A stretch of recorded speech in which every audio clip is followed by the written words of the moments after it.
Shady record deals are nothing new, and with everybody, including their grandma, desperately wanting a music career to the point where all common sense is thrown out the window, not knowing how to seek counsel when signing a contract, and willing to do anything for that sweet, fleeting concept, which is fame, shady record deals won't be going away anytime soon, and many artists will sadly continue to get taken advantage of. TLC, Khalees, Tyga, Prince, who compared record deals to slave contracts, and the Jackson 5. They've all signed bad record deals, causing disputes and sometimes lawsuits against their labels. A label is supposed to protect and guide their artists. Whether you want to believe it or not, these mainstream artists are an investment, and they should be protected, right? Some artists are able to call the shots at their home labels, especially if they have the clout, if they see that monetary return on their music. But not every artist signed to a major label have that privilege. For this video, let's talk about the iconic legendary artist Toni Braxton, one of the leading ladies of 90s R&B, and her shady record deal that led her to file for bankruptcy after selling 70 million records worldwide. Toni Braxton was born in Severn, Maryland on October 7, 1967.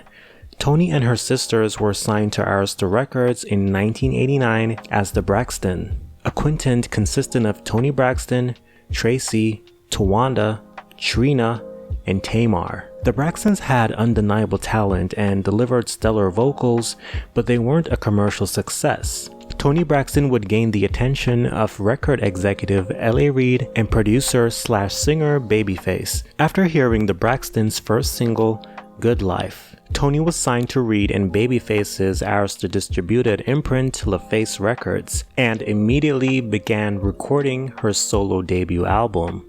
Toni Braxton was released in 1993 under LaFace Records and Arista Records to colossal success, despite having a sort of shaky debut on the US Billboard 200.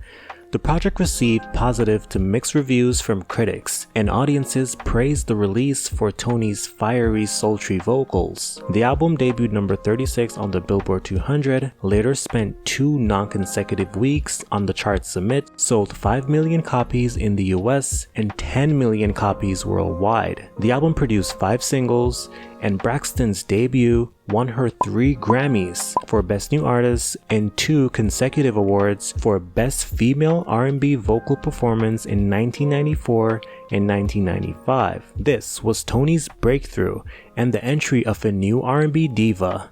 But something underlining was taking place that the singer was unaware of that would threaten all she had worked for.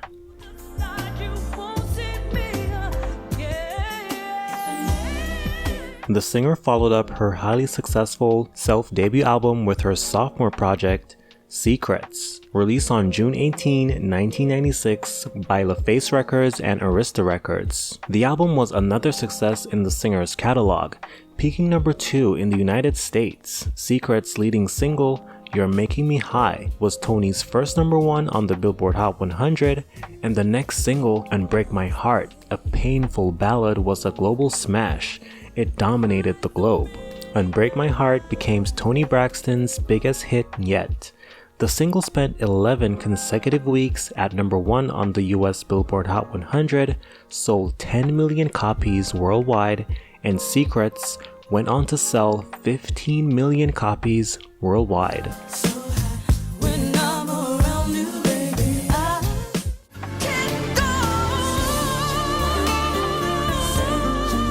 In 1999, after releasing 2 mega successful albums, dominating both domestic and international charts, and making a whole heap of money for her label, Toni Braxton was yet to see any royalties from her music.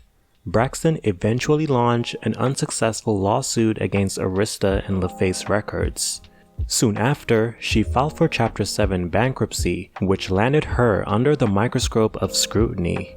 Now, the artist's spending habits was up for public debate, as it was revealed the singer loved the finer things when it comes to home decor and flatware. Toni would appear on the Oprah Winfrey Show the same year to talk about her filing for Chapter 7. An interview Toni would regret doing, citing Oprah was mean to her. Now, I watched the full interview and I see where Toni is coming from. Let's say Oprah talked to her as if she wasn't there. It was like Toni was a specimen being dissected by Oprah in front of the entire America. But at the same time, I don't think Oprah did anything wrong. State of being. But when you've had, first of all, I didn't know Gucci made silverware. When you had Gucci silverware and baby grand pianos, and you're used to wearing $5,000 and $6,000 and $7,000 gowns at a time, and spending $500 on a pair of shoes.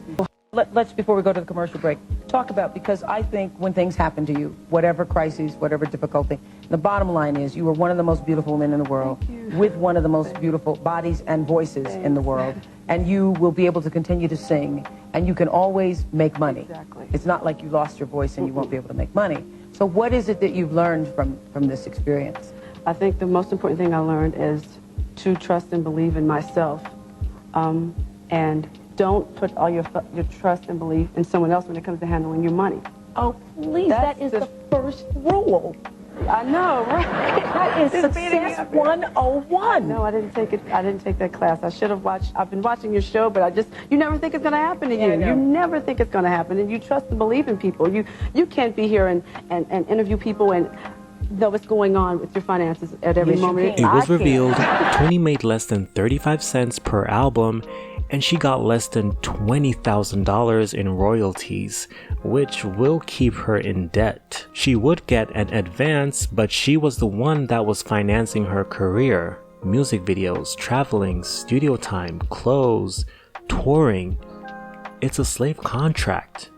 In 1999, Toni Braxton and her label LaFace Records came to an agreement, and the singer settled for a reported $20 million, and she was given back her possessions taken after filing for bankruptcy. Now, Toni Braxton is a stellar performer.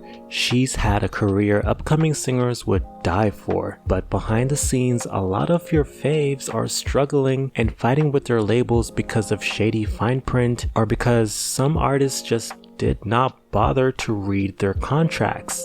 I'm not saying this is what happened with Toni, but I'm just saying, read the contract and don't let the label's lawyer help you, because they are shady. They will only look out for the label's best interests and maybe yours. So get your own lawyer to read that shit, because your lawyer will have your best interests. Thank you so much for watching the video. Don't forget to like the video and leave a comment. Let me know what you think about this video in the comments section. Let me know what you think about Toni Braxton as an artist. Do you like Toni Braxton? Do you hate, well, I don't know anyone who hates Toni Braxton. So yeah, let me know what you think about Toni Braxton as an artist in the comments section. And don't forget to subscribe to Don-Anjelo for more videos. I am Don, and I will see you in the next one.